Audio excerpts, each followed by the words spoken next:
Good afternoon and welcome back, everybody. And this is Tara with Love Prevails. I've got my friend Lisa here, and Lisa, thank you so much for coming and agreeing to talk to us about your story of recovery.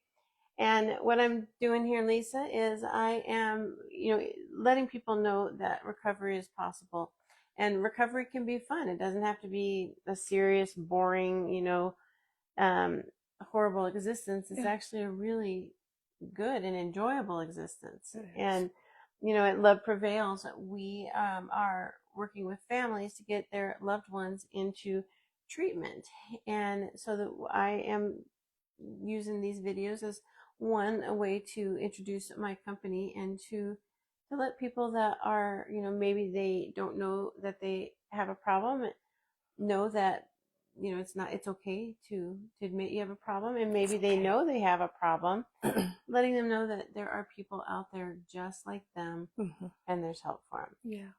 And so thank you so much for being a part of this today. It's really good to see you. Thanks for asking. Did you do anything fun this weekend?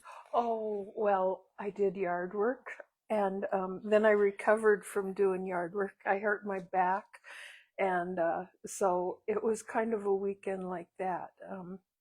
But the weather was good, and I got caught up somewhat, and got some rest. I guess I was supposed to rest because I had to. Yeah, So other than that, this weekend was a pretty quiet weekend, and I guess I needed one of those. Nothing exciting. I love those. I miss doing yard work. Do you have a big yard? No, it's about as big as a postage stamp, but it requires some care. I have a little tiny lawn that I have to mow. Oh, And I have my flowers and my baskets, and weeds love to grow there, and I got to pull them and just do all this stuff. I think I act like it's way too much, but I actually enjoy it a lot. yeah. I like being in the garden and playing in the dirt, you know. I love that too. I When I had my house in Pueblo, we planted a garden, and I loved it. I loved gardening. And we planted these boxes out here, the herbs, and Hmm. but life got busy and Yeah. we didn't take as good a care of them. So kind of disappointed about that, but Yeah. we'll try again down the road. It starts out really, really with a lot of power in the spring, and then it gets, it kind of it Yeah, goes that way for me over I want to plant everything and make everything beautiful those first few nice days in the spring, and then it goes on and on in summer. It's like, oh, I just don't feel like doing yeah. I used to have to get up super early to do mine. that. It's the hope, though. It's Yeah, the hope. I worked really really hard because I'm preparing to go on a trip. I'm going to Vancouver and then from there on an Alaskan cruise. So I've been working really hard getting stuff together, getting ready to go so I can thoroughly enjoy myself. And so next week I'll get to do my video from, Oh, I think, from the cruise. We'll see. wow, how exciting. Maybe I may have to do it before then. I don't want to pay for Yeah. a live video on a cruise. Oh, yeah, I didn't think about that. Yeah, we're not doing that. Yeah, But how fun, though. yeah. That's exciting. I can't wait. I can't wait. Now, I asked you to come today and to talk to us about what brought you into sobriety, and I know you've got a little bit of sobriety. And go ahead and tell us a little bit about why you chose this path. I was thinking about this uh, on the way over here, and what brought me to sobriety, and I came up with the strangest thing. This is just one thing, but it was scrambled eggs, if you can believe that. That was the last thing in a whole line of things that finally got me to my bottom, I guess. Scrambled eggs. I got, I have to tell you, I got sober on January 1st, and that's just how it worked. It was never a New Year's resolution or any of my kind of plan. That's just how it worked. But that Christmas, a few days before, I had my kids over. We decided we would have a brunch for Christmas because they had other things to do in the afternoon, and they bought fruit and they bought different things, and I think my son was going to make the pancakes. I was supposed to make the scrambled eggs, right? Mm-hmm. Or maybe they were supposed to be omelets, but they had to turn into scrambled, and they Yeah. were the worst. They were the worst.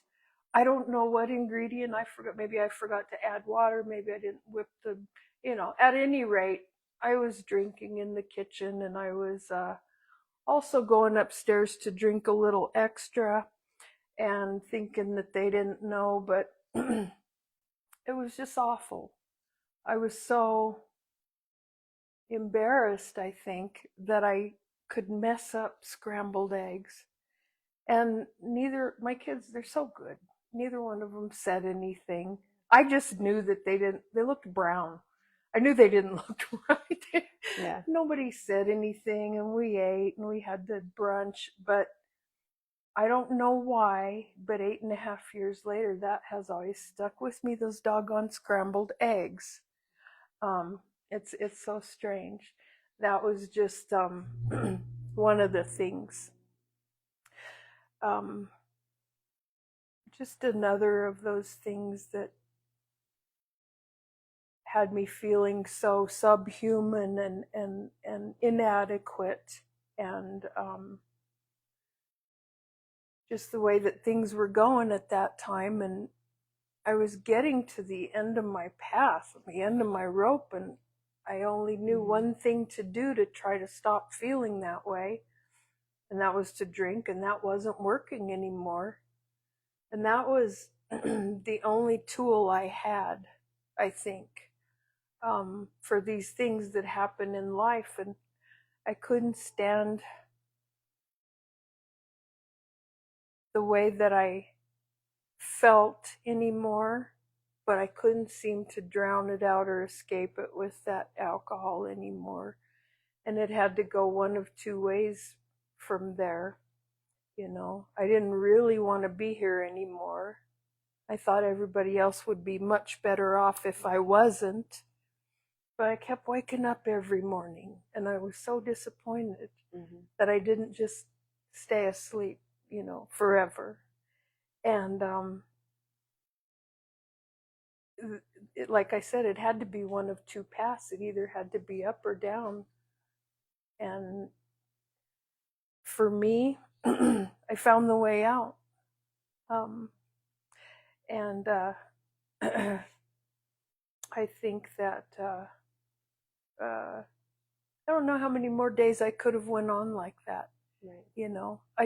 I lived with the shame of those dang scrambled eggs, and I just wanted to crawl into a hole.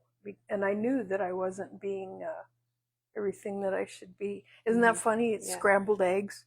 Yeah. I mean, I've been arrested and this and that and all sorts of things, but it came down to those scrambled eggs that just really hit me in the gut, because my kids, Right.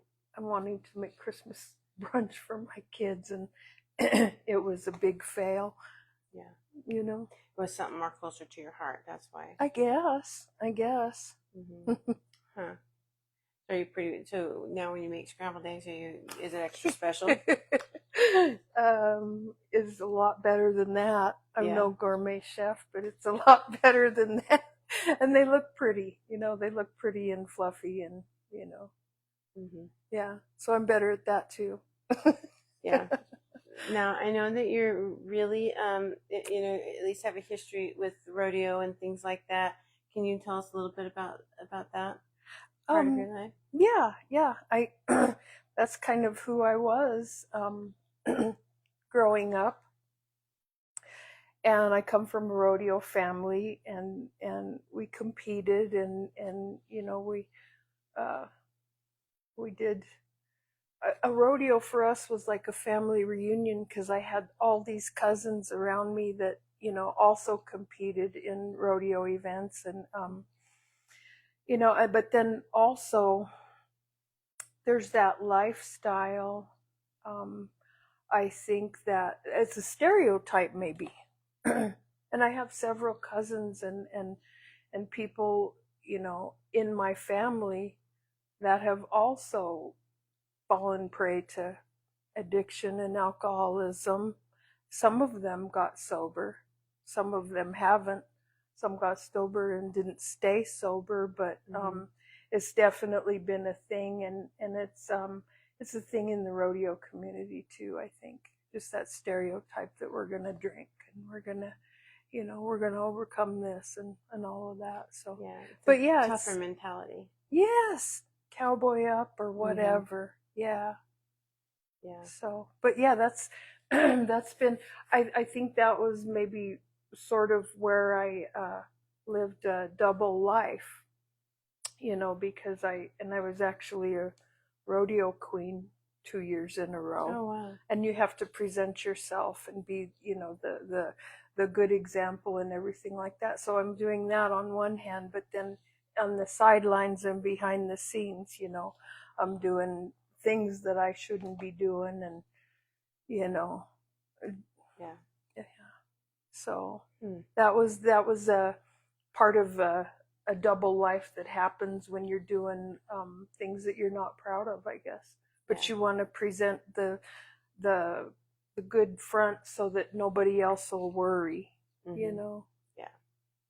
No, that makes sense. That's the same with being a pastor's daughter. You have to put that out there, that you got it together. Yeah. And then right. in the background, not so much. Right. At the end of the day, when the doors close, yeah. Everybody wants to be like you. Of course, nobody wanted to be like me, but like a rodeo queen, everybody would want to be like you. I didn't want to be like me. Yeah, I didn't want to be like me either.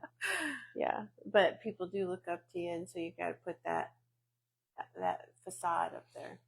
The mask. Yeah. Mm-hmm. What a cool experience, though. It was. I'm grateful for that part of my life and that part of my family. Yeah. Yeah. It's a neat way to live. So what keeps you sober? Why do you keep going down this path? Boy,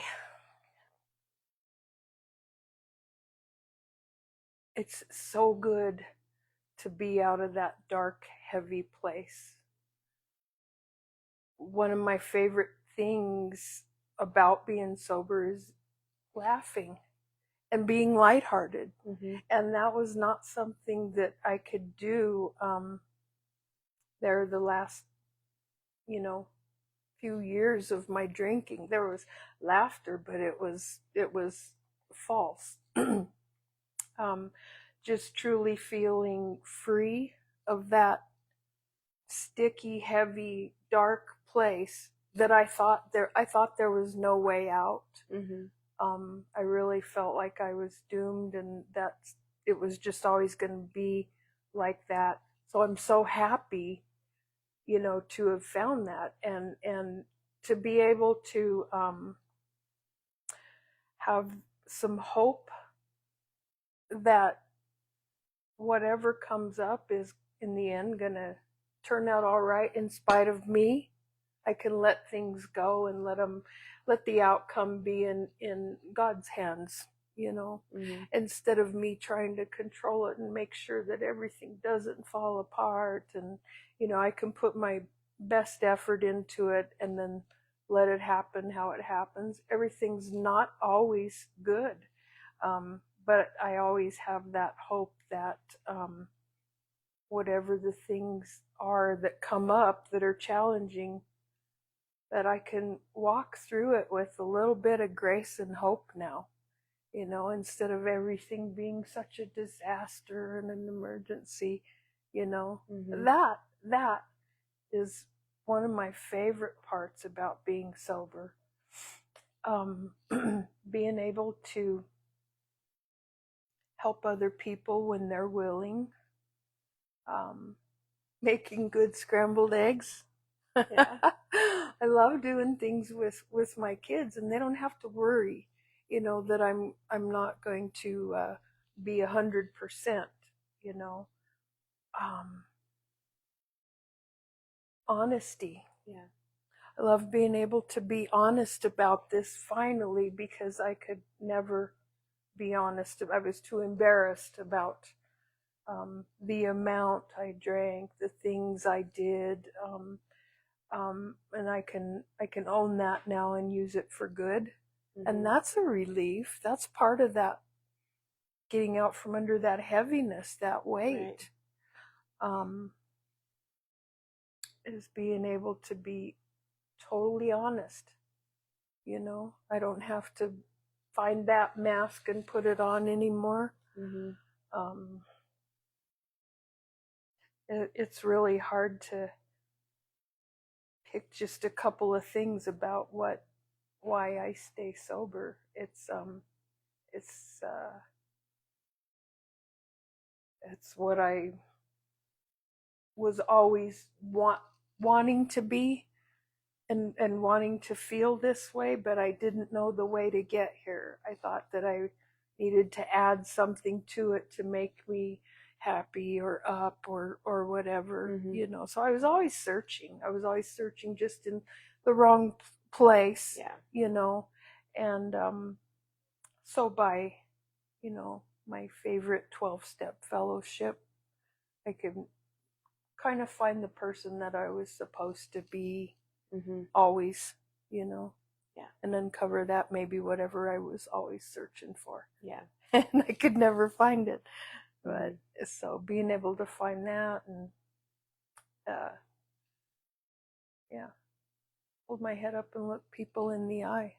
It's funny when with most people, when you ask about what brought them in, they more struggle to say what brought them in, but then you ask them why, they say, boy, they could just go on forever about what they say. It's because you had mentioned the honesty part, and I love that part too, because I not only don't have to hide what I'm doing, because I don't want everybody to know, but I can be my authentic self. And I don't have to let everybody in my life anymore. I don't have to worry about if taking care of me makes other people happy.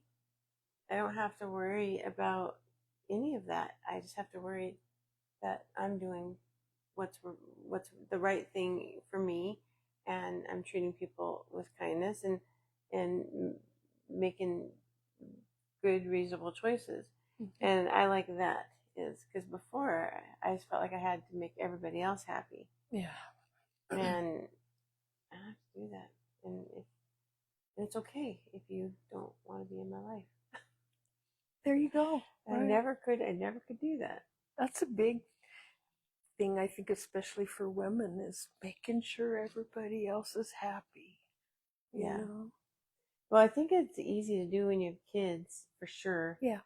Because that's just kind of, I guess, a self-appointed expectation. And maybe a little, maybe not always self-appointed. Because I've always done that, you know, when my kids come first, and I never took care of myself. And it just led into depression. But now I'm just like, I gotta come first now. It's up to me. Not at their detriment, but I have to take care of me. And that's a hard concept. It is. I had to learn that. You know. And your kids are super supportive? They never gave up on me.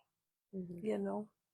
They never tried to fix me. I mean, I'm sure they wanted to, but they just seemed to somehow know that nothing they could do was gonna, you know, I had to get to the place where I could be ready to find the help and the teacher and the path that, you know. But no, they, you know, I don't know, I think maybe they couldn't trust me there for a while. Not that I would do anything bad to them, but they couldn't trust if I was going to be solid on this day or that. You know? But they can pretty much know that I'm going to call or come by or whatever, and I'm gonna be okay for the most part. Yeah. You know, not always okay, Yeah. 100%, but for the most part. And that's big because I never realized before that I worried them. Mm-hmm. I thought I was only hurting myself, but Right. I realize now that I gave them cause for worry, Mm-hmm. and that wasn't, yeah, yeah. So I don't do that anymore, and that feels good. That is good. Are you still pretty involved in the rodeo? Oh, yeah, I try to keep my toe in a little bit. I'm not competing or anything like that, but I try never to get too far away from, being around horses and doing something that I think I'm sort of good at, maybe a little Yeah. bit. It's what I know, and it's what feels familiar. It's what feels good um, to me to to to do. I always feel really in a zone or in my happy place, when I'm riding or even just around horses or anything to do with that. Mm-hmm.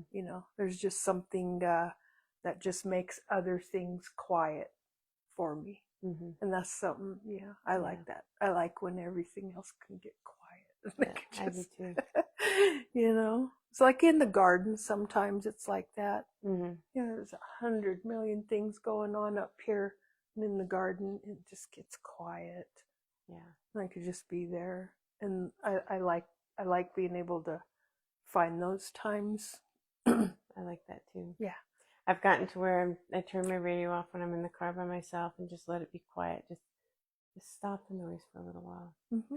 There's a rehab facility here in Colorado that I like to go visit from time to time, and they rescue horses, and they're the sweetest things. But one of them is a rodeo horse that they rescued, and it takes a long time for this horse to warm up to you. Mm-hmm. But I love going out there and spending time with them, and Mm-hmm. they're really very sweet. Mm-hmm. Yeah, that's a neat life. I used to do cattle drives with a boyfriend, and Yeah. we'd get up on the horse, and then I was a part of the calving season and got to. I'm a midwife to a calf, which I love that story so much. Yes. And it's a good life. It's a good life. Yeah. Yeah. And there's just something about those horses. Mm-hmm. I don't know what president it was said the outside of a horse is good for the inside of a man. Was it Theodore Roosevelt? I I don't don't know. know. But isn't that true? Yeah. There's just something about being even just near a horse, Mm-hmm. Horses and dogs. And dogs, yeah. And dogs. Animals are good. Animals are good. They're good. They're very calming. They can be. Mm-hmm. Yeah, that's another thing too. That I like about being sober is my those animals. I have 2 cats, and they're just I see them now. They were just around the house before, but I see them, and I see Yeah. what their purpose and what they actually do for me just being there. Mm-hmm. All these things that I wasn't maybe even a little bit aware of. I just flowed right over the top of it, but now I slow down Mm-hmm. and see just little things like that and Yeah. appreciate it. Yeah. We had to put one of our dogs down for me to appreciate this one. Now I love her to death, and know that she doesn't waste much time with me anymore. Not when my oldest daughter's home, but I'll take it when I can get it. I should have not taken her for granted, but I did. But well, I really appreciate you coming and sharing that with us. I really was excited to hear what you had to say today, and hopefully we'll be able to talk more and more as the time goes on. And if you or somebody is struggling with addiction, please reach out and let me know. My webpage, my phone number, you can reach out to me through Messenger. My email address is all attached to this video. I'd love the opportunity to talk to you. Your best life is waiting for you. Please reach out to me and we'll find it together. If you or you know somebody that would like to share their story, I'd love to have an opportunity to speak with you. And I hope that all of you have a wonderful week, and we will see you again next Monday at 3:30. Please like, share, comment, and I look forward to seeing everybody next week. Thank you so much. Thanks, Tara.